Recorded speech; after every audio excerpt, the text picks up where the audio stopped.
Sa sumunod na umaga sabi ni Choldo sa grupo nila Junggo sila daw ay nagsumikap mag-set up ng tent, kaya bantayan daw nila ang lugar na yun dahil silang dalawa ng kaibigan niya ay tatawid sa may ilog para pumunta sa may pyramid. Sa isip-isip ni Junggo ang bago nilang boss nila ay pinaplanong sakupin ang ibang teritoryo na walang pangsinuman ang sumusubok, kaya tanong niya kay Choldo kailan sila babalik sa may kuta nila. Tugon ni Choldo hindi niya pa daw alam, pero mukhang babalik daw sila kapag bumakas ang portal papunta sa Earth. Sabi naman ni Junggo kung ganun daw ang susunod na portal sa Earth ay mangyayari sa susunod na 4 na araw, at ang portal sa Nova ay nagbubukas lang tuwing ika-5 araw, at ang isang araw sa Earth ay 5 araw ang katumbas sa Nova, at napabuntong hininga na nga lang si Jintae nang narinig niya yun, dahil nakakabaliw daw manirahan sa mundo ng Nova.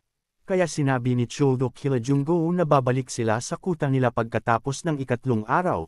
Sa isip din ni Choldo na kailangan niya may punta ang kanyang lola sa mundo ng Nova, dahil sa Earth ay magiging mapanganib sa paglipas ng panahon, at tuwangang tinanong ni Choldo si Junggo kung ano ang pangalan niya, dahil ang sinabi daw niyang impormasyon na yun ay sobrang importante, at sinabi nga ni Junggo ang pangalan niya, pero sabi naman ni Choldo ang pangalan daw niya ngayon ay number 1.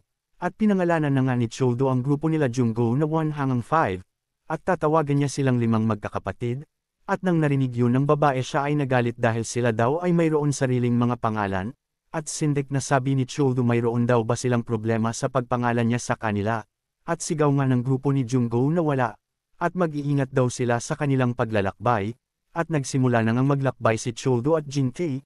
Sa sumunod na pangyayari nagsakay na nga si Choldo at Jintae sa ginawa nitong bolsa. At tuwang-tuwa si Jintae dahil ang kanyang crafting skill ay lalong tumaas sa ginawa niyang bolsa, at sabi ni Choldo ang pagsasagwa nila ay nakakadismaya dahil sobrang bagal nila, kaya tumayo nga si Choldo at tinalya niya ang bolsa at kanyang diwang, at bigla na nga siyang tumalon sa ilog sa pagtalon niya na yun makikita ang mga buwaya sa ilog, pero kahit na ganun ay lumangoy pa rin si Choldo ng mabilis, at sabi nga ni Jintae na mas mabilis nga sila ngayon. At sa isip ni Jintae na mabalis daw maka-adapt si Choldo sa sitwasyon nila sa Nova, ngunit siya daw ay pilit na iniiwasan ito imbis na tanggapan niya ang kanilang sitwasyon, kaya kailangan daw niyang lakasan ang loob niya. Sa sumunod na pangyayari nakapunta na nga sila Jintae sa pyramid, nang nakita yun ni Jintae sabi nito sobrang laki daw ng pyramid sa malapitan, at lumabas na nga sa system notification na kailangan nilang magbigay ng 2,000 coins para ma-activate ang special effects ng sanctuary. At nang nakityoon ni Jintae siya ay nagulat dahil ngayon niya lang nakita ang ganung system notification, kaya sabi ni Choldo na mukhang maganda daw ang system notification na yun, kaya magpatuloy na sila maglakbay at kumuha ng maraming coins sa pagpalang ng mga halimaw, at biglang tinawag ni Jintae si Choldo sabi nito ngayon daw ay maghiwalay sila kumuha ng coins, tanong ni Choldo sa kanya ano ang ibig niyang sabihin doon, tugon naman ni Jintae ngayon daw ang Earth ay haharap sa isang apocalypse. At pakiramdam niya ay parang wala pa siyang nagagawa para sa sarili niya simula nang nagpunta sila sa Nova, kaya susubukan niya daw kumuha ng coins na mag-isa. Sa sumunod na pangyayari makikita nga na hawak ni Choldo ang isang ostrich dinosaur, at binubugbog na nga niya ito tuwa niyang sabi ngayon lang siya nakalaban ng ganong uri ng halimaw. At sa may likudan nga ni Choldo ay sumugod na ang isang halimaw, at agad-agad naman itong nakita ni Choldo kaya nahawakan niya agad ito sa may leeg, at nagawa niya itong mapataob. Sa isang iglap nga lang ay madami na ang natalo si Choldo na mga halimaw. Makikita nga na lumilitaw na ang mga coins at orb. At sabi ni Choldo na mukhang sapat na ang nakuha niya na yun. At biglang napahinto si Choldo dahil sa huling halimaw na natalo niya ay may nakuha siyang isang skill orb. At yun nga ay ang skill stone throw. At agad-agad nga itong ginamit ni Choldo dahil din sa skill orb na yun ay mas lumakas siya. Taka din ni Choldo kung kamusta na daw kaya ang kaibigan niyang si Jintae. Sa sumunod ng pangyayari sumapit na ang gabi, at nakita nga ni Jintae ang susunod niyang biktima na halimaw, at agad-agad niya nga itong sinigawan na utak ibon para sagudin siya, at nang nakita siya ng halimaw ay agad-agad itong sumugod, at tumakbo na nga si Jintae sa ginawa niyang patibong, at agad-agad niyang hinala ang tali dahil doon ay nasakal ang leeg ng halimaw at ito ay natamba. Kaya agad-agad itong sinugod at inatake ni Jintae sa ulo ng gawa niyang punyal. At napabuntong hininga na nga lang siya dahil nakakapagod daw makipaglaban sa mga halimaw. At sabi din niya na panigurado na ang kaibigan niyang si Choldo ay madami ng natalo na halimaw, at buti na lang din daw sa punyal na nagawa niya mula sa ngipin ng buwaya, ay magagawa niyang mag-hunt ng halimaw mag-isa, Sa may likod nga ni Jintay ay mayroon isang lumberjack orc at hahatawin na siya nito, ngunit agad itong napansin ni Jintay kaya agad-agad niya itong naiwasan. Sa sobrang lakas ng palo ng orc nawasak ang lupa na kinauupuan niya. Sa isip-isip ni Jintay katapusan niya na dahil ang orc na kaharap niya ay mas malaki pa daw kay Choldo. Sumugod na ngang muli ang orc kay Jintay. Ngunit sa kabilang banda ginamit ni Choldo ang bago niyang skill throw sa orc, at agad-agad nga itong nataman sa may panga, dahil doon tumilapon ang orc at nawalan ng malay. Nang nakita yun ni Jintay ay hindi siya makapaniwala ta kanya kung ano kaya ang nangyari sa may orc. Makikita nga sa may gilid na si Choldo ang bumato sa orc. Sa sumunod na pangyayari ay iniihaw na nga nila Choldo ang ostrich dinosaur.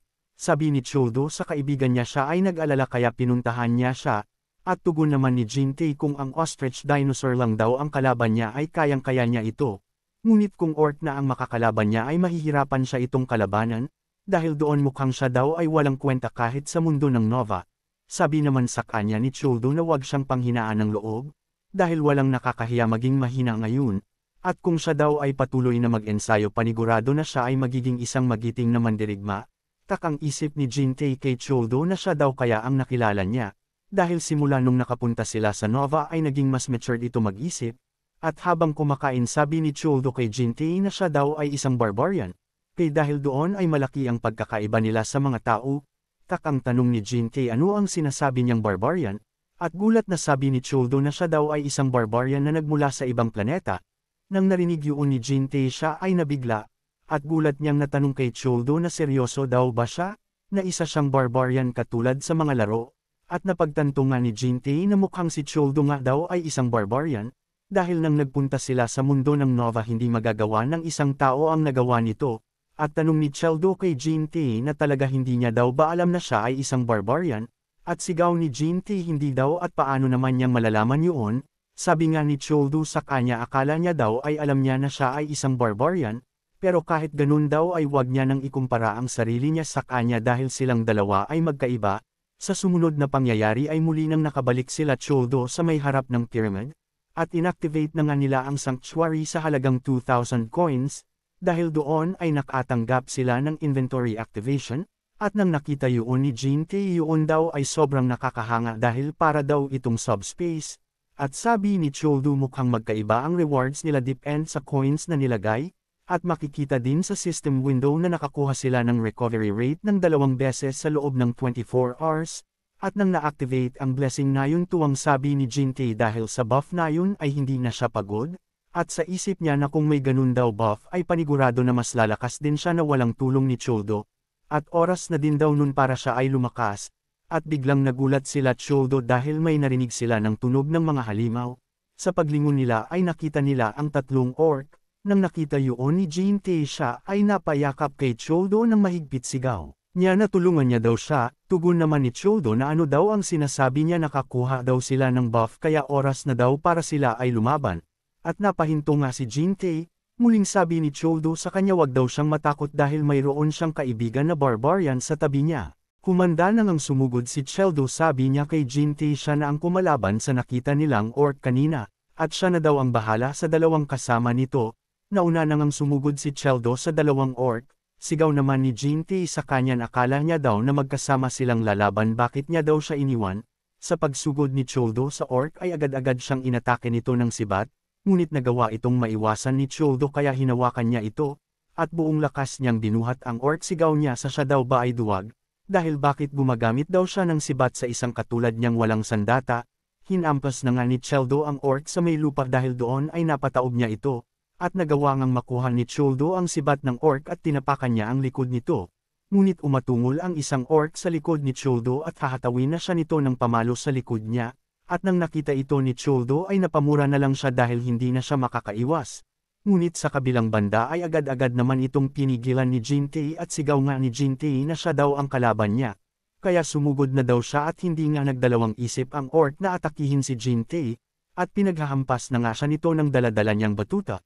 Makikita nga na nakahawak lang si Jintay sa kanyang ulo para dumupensa. Makikita din na bagbog sarado na si Jintay at napatulong na nga lang ang dugo niya sa bibig.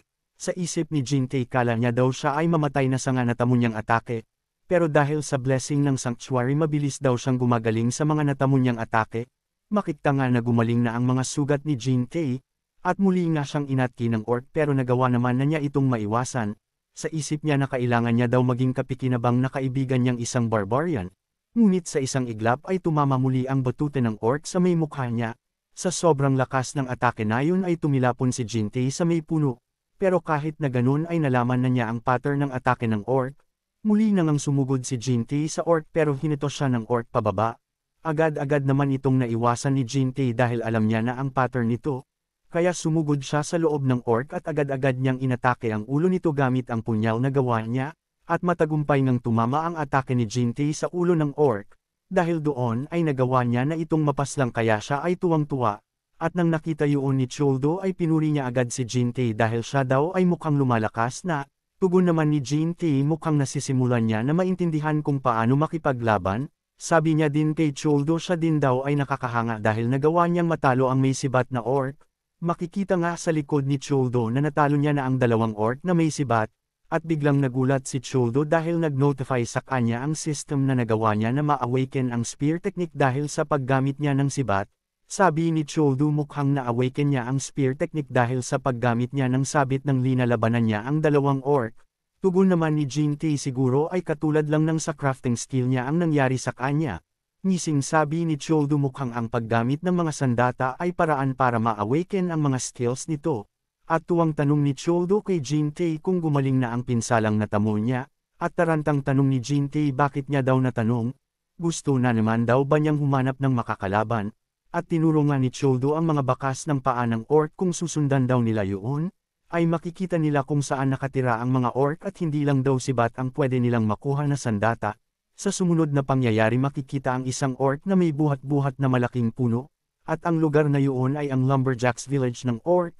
Makikita nga ang dalawang sundalo na pinagmamasdan ang orc village na yun, at bulong na sabi ng sundalo ang orc village na yun ay sagabal para masakop ng army ang parte ng continent na yun sa Nova. Sabing muli ng isang sundalo dahil una daw nilang na-discover ang kuta ng mga orc. Mukhang makakakuha daw sila ng live kapag nasabi nila yun sa nakakataas sa kanila. Tugon naman sa kanya ng kasama niya tama daw siya kaya bilasan na daw nilang bumalik sa kuta nila.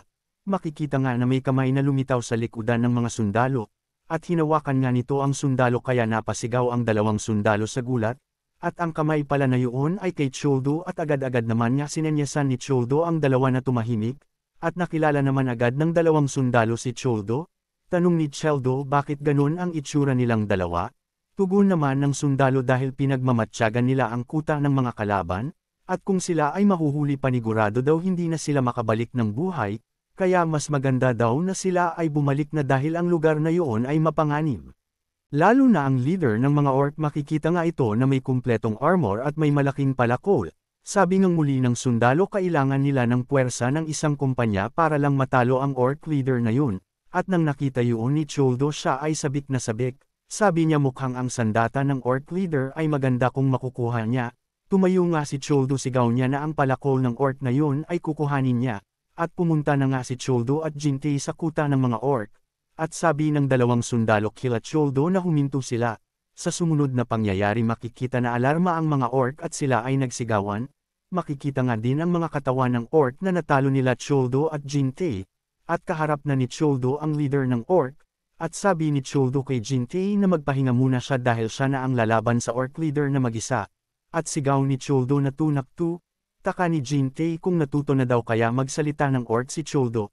Sa isip ni Choldo na lagi daw sinasabi ng mga orc ang salitang tunaktu kapag nakakalaban niya ang mga ito, at galit na sigaw ng orc leader na tunaktu, at agad-agad ng hinito ng palakol ng orc leader si Choldo, pero nagawa naman itong maiwasan ni Choldo at gumanti siya ng sipa sa may tiyan ng orc leader. Sa isip ni Choldo na mahirap daw kalabanin ang orc leader na kamay lang ang gamit niya. At muli na nga umatake ang orc leader kay Choldo. Sa isip ni Choldo kung matamaan daw siya ng palakol na yun ay paniguradong hindi tatalab ang overskin na skill niya. Kaya agad-agad nang hinawakan ni Choldo ang palakol at ang kamay ng orc leader. At sigaw ni Choldo sa orc leader ang palakol daw niya na yun ay sa kanya na. Makikita nga na buong lakas na tinapon ni Choldo ang orc leader palayo sa palakol. Dahil doon gulat na gulat ang orc leader at wala na itong nagawa. At agad-agad nang hinito ni Choldo ng palakol ang orc leader sa may ulo nito. dahil doon nag-notify ang system kay Choldo na awaken niya na ang Axe Mastery. Nang nakita ng mga sundalo na nagawang matalo ni Choldo ang Orc leader sila ay biglang-bigla. At tuwang sabi ni Jean kay Choldo na siya ay kahanga-hanga dahil nagawa niyang matalo ang Orc leader. Sa isip ng sundalo si Choldo daw ay makukumpare sa isang halimaw sa sobrang lakas nito. At ang halimaw na katulad daw ni Choldo ay hindi pwedeng hayaang nakakawala. Makikita nga na nakuha na ni Choldo ang malaking palako ng Orc leader sa system notification nito. Abangan ang susunod na kabanata. Maraming salamat sa panunood, huwag kakalimutang mag-like, share, at mag-subscribe, at i-on ang notification bell para updated ka sa susunod nating video.